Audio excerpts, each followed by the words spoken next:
France never saw this coming. On October 6, 2025, a small landlocked nation, Burkina Faso, just shook the financial order of West Africa. While Paris slept under the glow of its colonial wealth, a new voice rose from Ouagadougou declaring that Africa will no longer beg for its own money. The world barely noticed, but for those who understand power, this was an earthquake. In one quiet meeting room of the West African Economic and Monetary Union, known as UEMOA, the unexpected happened. Dr. Aboubakar Nacanabo, a Burkinabe economist, was elected president of the Council of Ministers, defeating Côte d'Ivoire's Alassane Ouattara, France's most loyal ally in the region. That victory, seemingly bureaucratic, carried the weight of a revolution. Because UEMOA isn't just a regional club, it's the last golden chain tying 8 African countries to France through the CFA franc, a currency still printed in Europe, pegged to the euro, and guarded inside France's own treasury. For 80 years, Paris dictated who could spend, who could trade, and who could rise. And now, under the leadership of Captain Ibrahim Traoré, that leash is finally being cut. It's not just economics, it's emancipation. But here's the question every American watching should ask: what happens when Africa stops financing its former masters? And can the young revolutionaries of the Sahel truly build a system that serves Africans, not Paris or Washington? Because if they succeed, the ripple will be global, shaking the IMF, the World Bank, even Wall Street itself. So stay with me. We're about to uncover how one bold decision from Ouagadougou sent tremors through Europe's halls of power, and why President Ibrahim Traoré may have just launched Africa's financial independence war. Subscribe if you believe that the truth is more important than the headlines. Share if you believe Africa's freedom deserves the world's attention. It all began far from the cameras in a quiet, marble-walled conference room in Lomé, Togo in July 2025. Delegates from 8 West African nations gathered for what was supposed to be a routine UEMOA summit, a meeting of finance ministers meant to discuss trade and regional budgets. But under the surface, tensions were ready to explode. The chairmanship of the UEMOA Council of Ministers rotates every year. This time it was Burkina Faso's turn. A simple procedural transition until Côte d'Ivoire's Alassane Ouattara, acting under the whisper of France's Emmanuel Macron, stepped in to block it. His excuse, Burkina Faso was politically unstable. His real reason, Ibrahim Traoré. To Paris, Traoré was dangerous too, bold, too independent, too willing to challenge the invisible hand that had ruled West Africa's economies for decades. He had expelled French troops, reclaimed gold mines, and nationalized key industries. Now, letting his government take control of the region's most powerful financial council was unthinkable. For the first time, the puppet refused its strings. When Ouattara made his move, the room fell silent. Then came the response that shook the Union. The delegates from Burkina Faso, Mali, and Niger, all members of the Alliance of Sahel States (AS), stood up and walked out. No speeches, no debate. Just silence, then footsteps. Outside cameras captured them leaving the hall, their flags folded but their dignity intact. Within hours, social media in Ouagadougou and Bamako erupted. Hashtags like Nanash No More French Puppets and Namena Free the Franc began trending. For millions of Africans, it wasn't a meeting anymore, it was a movement. And so a standoff began that lasted 3 long months. Paris lobbied, threatened, and whispered through diplomats to ensure Burkina Faso stayed out. French media called Traoré a populist captain leading a rogue alliance. But the more they mocked, the stronger the resistance grew. Inside the Sahel, farmers, miners, teachers, and soldiers saw the fight not as politics, but as survival. Because to them, the CFA franc wasn't a currency, it was a colonial shackle, a symbol of humiliation printed in a French town called Chamalières, where not a single African hand touched the ink. Then came October 6, 2025, the day that changed everything. In a surprise vote held in Ouagadougou, the ministers defied all odds and chose Dr. Aboubakar Nacanabo, Burkina Faso's finance chief, as the new president of the UEMOA Council of Ministers. The announcement hit Paris like thunder. French diplomats refused to comment. Macron's office stayed silent for 48 hours, a silence that spoke volumes. For the first time since 1945, the system had slipped from France's grasp. Crowds filled the streets of Ouagadougou that night, not in protest, in celebration. Young men beat drums, women waved flags, and children danced barefoot shouting, "Traoré a gagné, Africa is free." Across the border in Bamako and Niamey, radios echoed the same song, "No More French Chains." For those watching from afar, it might have looked symbolic. But for the people of the Sahel, it was a declaration of sovereignty, a promise that the future would no longer be printed in Europe, but built in Africa. The next morning, Traoré addressed the nation from a wooden podium draped in the Burkina Faso flag. Calm, steady, his voice carried the weight of history. They said we could not lead. But today we lead. They said we could not govern. Yet here we are standing free and unafraid. And with that, Burkina Faso, the once forgotten heart of Africa, became the face of a new revolution.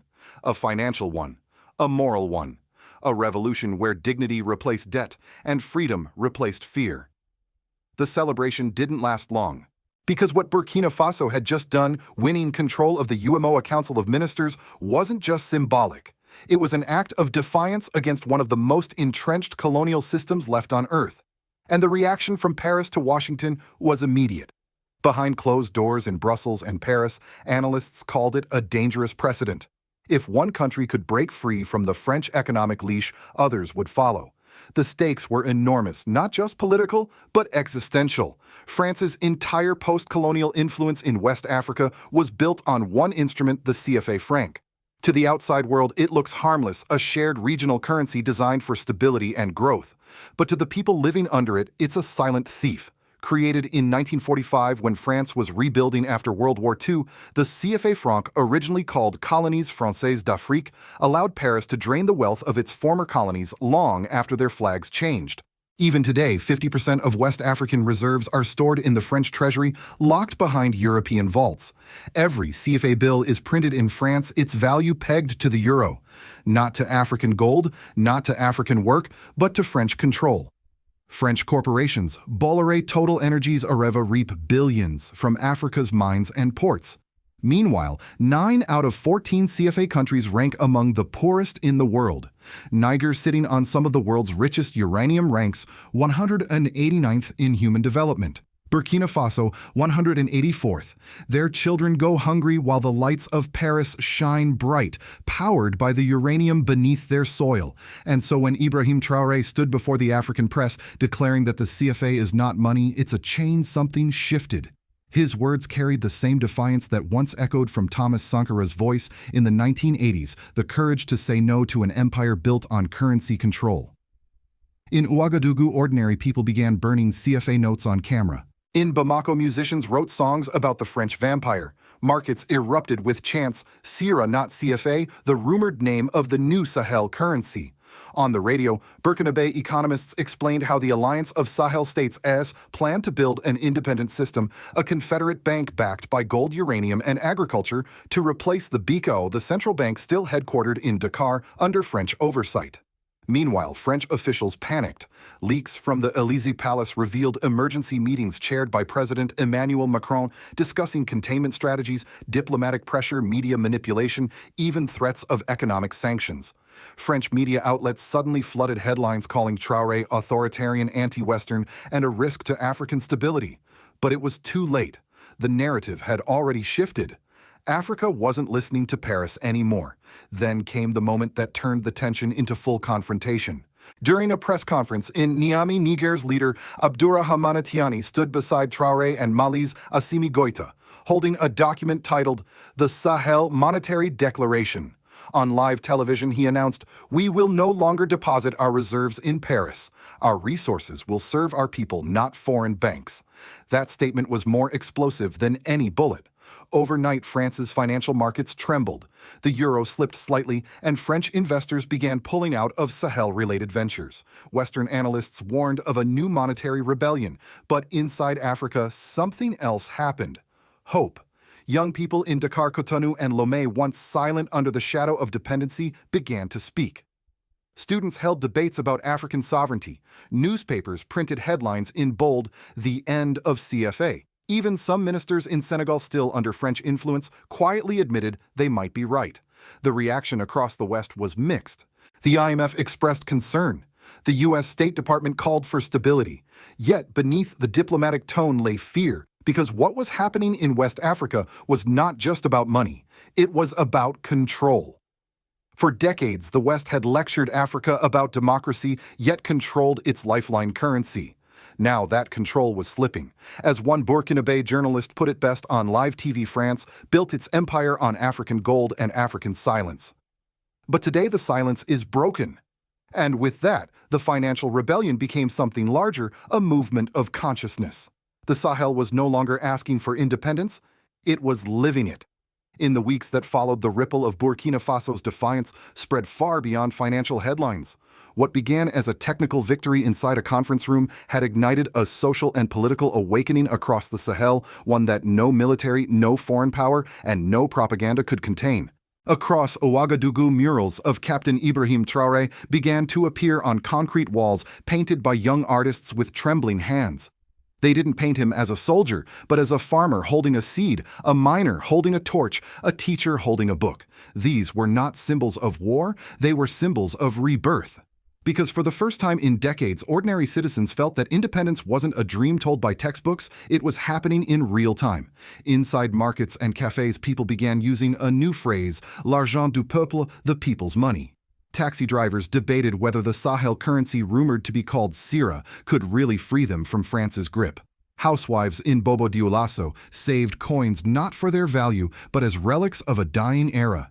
Even in rural villages, radios buzzed with talk of sovereignty, of pride, of a future where Burkina's gold stayed in Burkina's soil. But the excitement also came with danger. France and its allies were not ready to lose quietly. Leaked documents revealed new efforts to destabilize the region, fake news campaigns, economic threats, and political infiltration. Paris began freezing aid programs and investment lines, warning of financial collapse if Burkina, Mali, and Niger went ahead with their breakaway plans. Western media called Traoré's project reckless populism, while others accused him of turning the Sahel into another Cuba. Yet within the continent, the reaction was the opposite.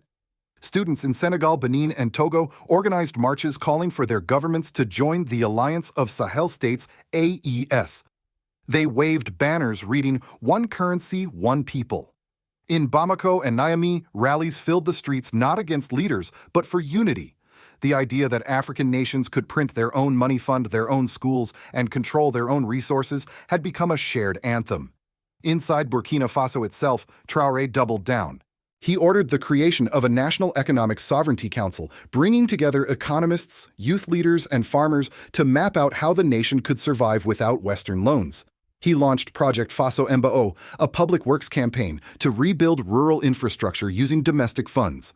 Government workers were asked to contribute a small part of their salary to regional development, and they did proudly. It wasn't just policy, it was participation. The revolution had left the palace and entered the homes of citizens. Still, the risks were enormous. Inflation rose slightly as imports slowed. Investors fled. And yet there was no panic. Because people understood something deeper, that sacrifice is the price of sovereignty. A teacher in Koudougou summed it up perfectly during a town meeting. If we must eat less today so that our children can live free tomorrow, then so be it. Across Africa, that sentiment echoed. Political analysts began calling it the second wave of decolonization.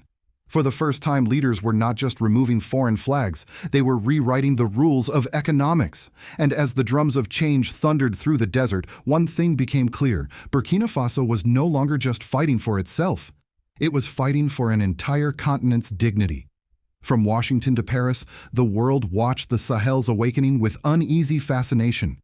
To many in the West, it looked like a rebellion. To Africans, it looked like redemption. In the United States, the coverage was cautious. Major networks described Ibrahim Traoré as a fiery nationalist and his movement as an experiment in post-colonial economics. Inside policy circles, however, the tone was different. At the U.S. State Department, analysts whispered of a monetary domino effect that could weaken the dollar's global influence if replicated elsewhere.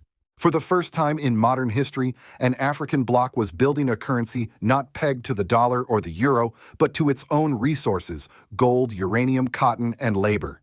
That idea terrified economists used to the old order. Washington had seen this before. In the 1960s, when Thomas Sankara called for financial independence, he was silenced. When Muammar Gaddafi proposed a pan-African gold dinar, NATO jets ended his dream. Now, in 2025, Ibrahim Traoré was reviving the same vision, but with far greater public support, digital transparency, and continental unity. This time, the revolution wasn't in the shadows. It was live-streamed. Meanwhile, Europe trembled. The French economy, already strained by inflation and energy shortages, relied heavily on African imports, especially uranium from Niger and cotton from Burkina Faso. If the Alliance of Sahel States AES withdrew from the CFA franc system, Paris stood to lose billions. One French commentator admitted on live TV, without African uranium, the lights of France go dark. It was no longer just a metaphor. Reports indicated that 80% of France's uranium supply came directly from the Sahel. Now, those mines were under new management, African management. Across Asia, the story played out differently. China and India saw opportunity, not chaos. Beijing extended technical assistance for the new Sahel Central Bank, while New Delhi offered to buy Burkina's gold reserves directly, bypassing European intermediaries. Even Russia, under growing sanctions, moved swiftly to strengthen trade ties, supplying agricultural machinery and energy infrastructure to the AES alliance. For them, this wasn't ideology, it was geopolitics. A new non-Western economic axis was forming, and Africa was finally sitting at the table, not on the menu. And yet, amid the shifting alliances, one truth stood out. Africa's fight for sovereignty had become the world's mirror. In America, ordinary viewers, veterans, retirees, churchgoers saw echoes of their own struggles with corruption, corporate greed, and lost purpose. On social media, older Americans commented under African news clips, "They're fighting the same powers we've been fighting for decades." It was a rare moment of shared humanity across oceans and generations. In the halls of global finance, though, the anxiety was palpable. The IMF warned of monetary instability, while Bloomberg called Traoré's policies recklessly idealistic. But deep down, everyone knew what was really at stake: control. The world's wealthiest nations had built their empires on African raw materials and silence. Now the silence was broken, and the balance of power was shifting. From New York to Nairobi, from Washington to Ouagadougou, a new question began to echo. What happens when Africa stops asking permission? The winds of change are blowing across Africa once again. But this time, they carry the weight of gold, the rhythm of drums, and the fire of a new generation that refuses to kneel. Burkina Faso's triumph inside UEMOA was more than a political maneuver. It was a declaration of war on dependency itself. And for those who understand history, they know empires don't surrender quietly. Already whispers of retaliation swirl in diplomatic corridors. Aid freezes, sanctions, media smears. The same script that once silenced Thomas Sankara, Patrice Lumumba, and Muammar Gaddafi is being rewritten for Ibrahim Traoré. But this time, there is a difference. Millions are watching, millions are aware, and millions are ready to resist. Across the Sahel, young men and women no longer dream of escaping to Paris or New York. They dream of staying, of building, of owning, of creating something that belongs to them. Farmers are pooling funds to support local cooperatives. Engineers are designing wind and solar grids with AS logos instead of foreign flags. Even school children now recite the pledge, "No one will build our country for us." And yet the path ahead is dangerous. Financial independence is not a one-time victory, it's a daily struggle. The old powers will use every tool, debt, diplomacy, disinformation, to pull Africa back into the cage. But as Captain Traoré himself said, "You can chain a man, but you can't chain a people who have found their voice." So here's the question for all of us, watching in America, in Europe, in Africa. Do we stand with those who fight for true sovereignty, or with those who profit from their submission? Can we trust the world to change, or must we be the ones who change it? Because whether you live in Burkina Faso or Boston, the battle is the same between truth and manipulation, freedom and control, dignity and greed. If you've stayed with this story until now, you're not just a spectator, you're part of this awakening. So please share this video if you believe that Africa's freedom is humanity's unfinished revolution. Subscribe if you believe that the truth deserves to be louder than the headlines. And remember this: every time Africa rises, the world shifts, because when one nation breaks its chains, it teaches the rest how to find the key. Ibrahim Traoré's fight is not just Burkina Faso's fight. It's ours, the fight to be free, to be sovereign, and to be heard.